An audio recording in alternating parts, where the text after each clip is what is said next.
Hello नमस्कार दोस्तों। मैं अमित कुमार आप सभी का आपके अपने YouTube channel the brain education पर हार्दिक अभिनंदन करता हूं। आई होप सारे अच्छे अगर अपनी तैयारी वैसे ही कंटिन्यू रख रहे हो।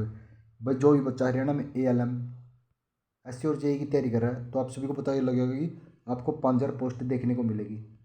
और ये 5,000 पोस्टों की वीडियो मैंने आज से 10 दिन पहले बता दिया था कि ALM की 5,000 पोस्टें आपको देखने को मिलेगी। ठीक है। और भाई ये जो कंटेंट करवा रहा हूँ ना भाई, लास्ट टाइम इन्हीं क्वेश्चनों से 68 क्वेश्चन आपको एग्जाम में देखने को मिले थे। ठीक है। अब एक चीज़ है कि बहुत सारे बच्चों का कमेंट आ रहा है कि सर PPT से पढ़ा दो। भाई अगर पढ़ना हो, जिसने पढ़ना हो तो वो ऐसे ही पढ़ लेगा और वो PPT से भी नहीं पढ़ेगा। तो भाई मैं तो आज कल भी ऐसे पढ़ाया था और आने वाले टाइम में भी ऐसे ही पढ़ाऊँगा।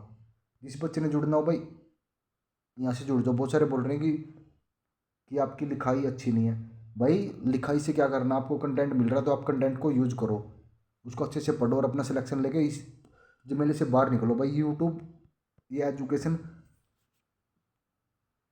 आपके लिए लग रहा होगा कि टाइम पास कर रहे हैं। भाई ये मैराथन देख देख के 2 से 3 साल ऐसे निकल जाएंगे, आपको पता भी नहीं लगेगा। और ये LMSC वालों के आज इस बार लास्ट चांस है कि इस बार 5,000 पोस्ट देखने को मिली। अगली बार भाई कम से कम बस आपको 1,000 के मैक्सिमम 1,000 पोस्ट देखने को मिलेगी, इससे कम ही पोस्ट देखने को मिलेगी अगली बार। और अगली बार कंपटीशन बहुत हाई हो जाएगा और इस बार भी कम से कम 60+ कट ऑफ जाएगी। लास्ट टाइम से वही 40 42 45 पर आ गई थी ना, इस बार 60+ की गारंटी देता हूँ मैं। ठीक है। और मैं आपको ये बता दूंगा कि एग्ज़ाम किस दिन होगा। ठीक है। दिन ही बता दूंगा भाई, उस दिन एग्ज़ाम होगा, थोड़े दिन रुक जाओ। 10,000 क्वेश्चन करवाऊंगा ये ऐसे ही। अगर आपने 10,000 अच्छे से कर लिए ना भाई, मैं गारंटी देता हूँ 65 ऐसे कैसे इन्हीं नोट्स से देखने को मिलेगी। और आपके लिए 3 सेशन स्टार्ट किए। एक तो चैप्टर वाइज MCQ, जिसमें हमने 2 चैप्टर को कवर कर लिया, एक तो बेसिक इलेक्ट्रिसिटी और ट्रांसफार्मर को। और अब हमारी चल रही है वहाँ पे सेफ्टी। ठीक है। और उसके बाद हम PYQ क्वेश्चन कर रहे हैं, वो भी हैंड राइटिंग।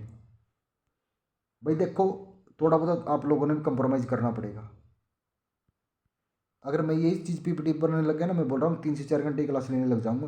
अगर आप एग्री हो तो मैं PPT भी बनवा दूंगा, क्योंकि भाई 8 घंटे ड्यूटी करने के बाद आपके लिए कंटेंट तैयार कर रहे हैं, आपको भी वीडियो दे रहे हैं। ठीक है। और उसके बाद खुद को भी पढ़ भाई खुद भी पढ़ रहे हैं हम। ये नहीं है कि भाई जॉब पर लगे तो लग गए, नहीं, अब खुद भी तो पढ़ रहे हैं ना भाई, और कुछ अच्छा करने की सोच रहे हैं। ठीक है ना। 29 क्वेश्चन को हमने कवर कर लिया 2 वीडियो में। आज हम 30 से देखते हैं कहाँ तक क्वेश्चन कवर होंगे, क्योंकि 7 से 8 मिनट की वीडियो आपके लिए मिलेगी, इससे लंबी आपको वीडियो नहीं देंगे हम। ठीक है। सदांतर कार्य करता है तो भाई सदांतर किस पर कार्य करता है? AC और DC दोनों पर कार्य करता है। सदांतर की दार निर्भर करती है स्टाव के क्षेत्रफल पर, प्लेटों के बीच की दूरी पर और दोनों प्लेटों के मध्य पर। उपरोक्त मतलब तीनों पर ही निर्भर करती है। वस्तु का पारवैदिक सिद्धांत क्या होता है? तो वस्तु का पारवैदिक क्या होता है? एक से अधिक। ठीक है। एक board of trade unit BOT से बराबर होता है 3.6 गुना 10 की पावर 15 जूल के बराबर होता है। विद्युत धारा के चुंबकीय प्रभाव पर आधारित है। तो विद्युत धारा का चुंबकीय प्रभाव गैल्वेनोमीटर, विद्युत घंटी और मोटर विद्युत धारा के चुंबकीय प्रभाव पर आधारित रहता है। एक आदर्श एमीटर का प्रतिरोध 0 होता है। भाई ये कंटेंट उस बच्चे के लिए जिसने पहले थोड़ा बताता हो, क्योंकि ये सब शॉर्ट में मिलेगा आपको और इसको वही समझ सकता है जिस बच्चे ने पहले थोड़ा बहुत पढ़ा हो। अगर मैं ही चाहता ना PPT बनाऊंगा ना भाई, तो PPT पता कैसे बनेगी? एक आदर्श एमीटर का प्रतिरोध निम्न में से किस पर निर्भर करता है। ठीक है। फिर उसके अंदर 4 ऑप्शन देखने को मिलेंगे, वो 4 ऑप्शन में पढ़ाऊंगा, फिर पूरा क्वेश्चन पढ़ूंगा। अब आप देख लो, अब तो क्वेश्चन में लग रहा है सिर्फ 5 सेकंड का टाइम, फिर इसी क्वेश्चन में लग जाएगा 2 मिनट का टाइम।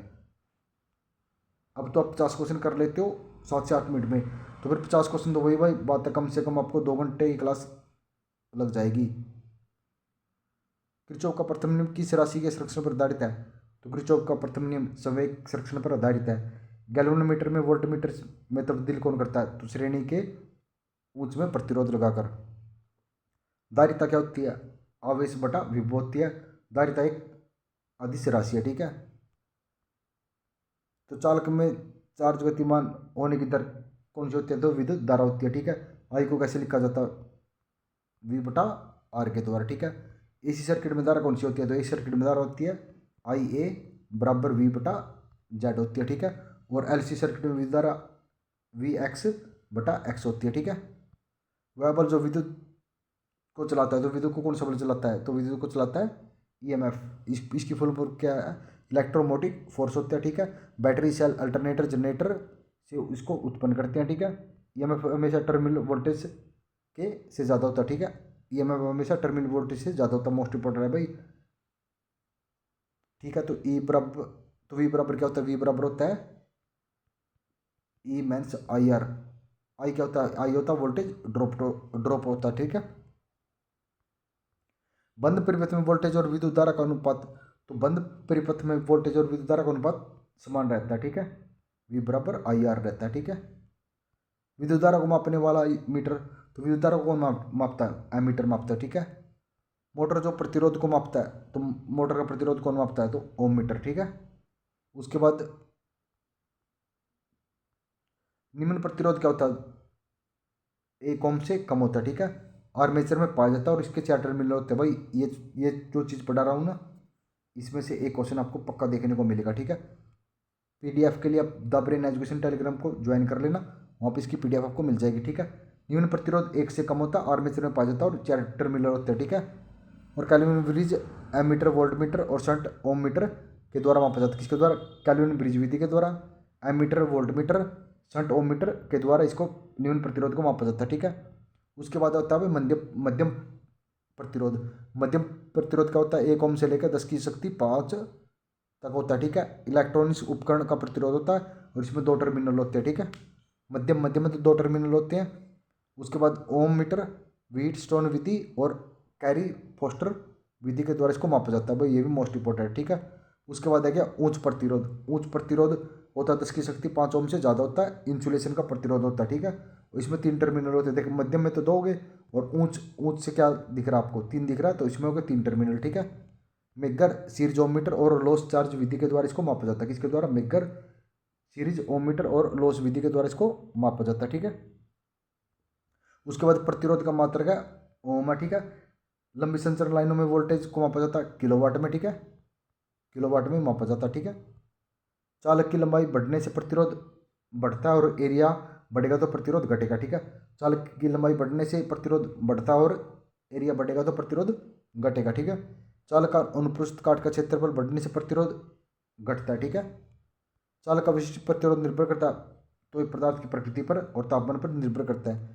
तो भाई एक ये आपके लिए क्वेश्चन क्या है, 1.5 ओम का प्रतिरोध वाले परिपथ पर 150 वोल्ट लगाया जाता है, तो प्रतिरोध द्वारा चार्ज शक्ति तो पी ज्ञात करना है, ठीक है। तो पी के सूत्र कौन कौन से बनते हैं, तो पी के सूत्र बनते हैं, एक तो वी बराबर आई आर होता है, पी बराबर होता है वी स्क्वायर बटा आर होता है, पी बराबर होता है आई स्क्वायर बटा आर होता है, और पी बराबर होता है वर्क बटा टाइम। तो ये चारों फॉर्मूले पांचों किसके, पी के। एक बार देख लो, पी बराबर वी बटा आई, पी बराबर वी स्क्वायर बटा आई, पी बराबर आई स्क्वायर आई, और पी बराबर होता है वर्क बटा टाइम। तो इसमें फॉर्मूला कौन सा लगेगा, तो इसमें लगेगा पी बराबर वी स्क्वायर बटा आई। तो वी स्क्वायर क्या हो गया, 150 गुना 150 बटा 1.5। तो इसका एक, अगर इसकी पॉइंट हटेगा तो ऊपर जाके 10 आ जाएगा, तो 15 दाई,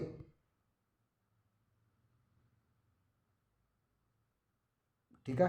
इसको काटेंगे हम, कितना आ जाएगा, तो ये आ जाएगा 15,000 वोट या 15 किलो वोट, ठीक है। भाई ये क्वेश्चन बहुत मोस्ट इंपॉर्टेंट था, ठीक है। तो भाई हमने ना 50 क्वेश्चनों को कवर कर लिया भाई। अगर आप कमेंट करोगे, अगर थोड़ा बहुत सपोर्ट करोगे, अगर लाइक शेयर कमेंट करोगे, अगर आपको सेशन अच्छा लग रहा है, तो भाई डेली का हम 50 क्वेश्चन ही कर लिया करेंगे, ठीक है।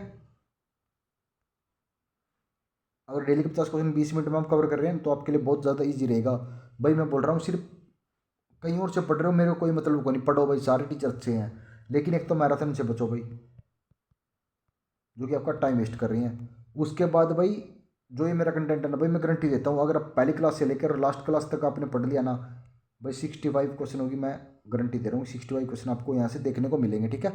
मिलते हैं नेक्स्ट वीडियो में जल्दी ही। जय हिंद, जय भारत।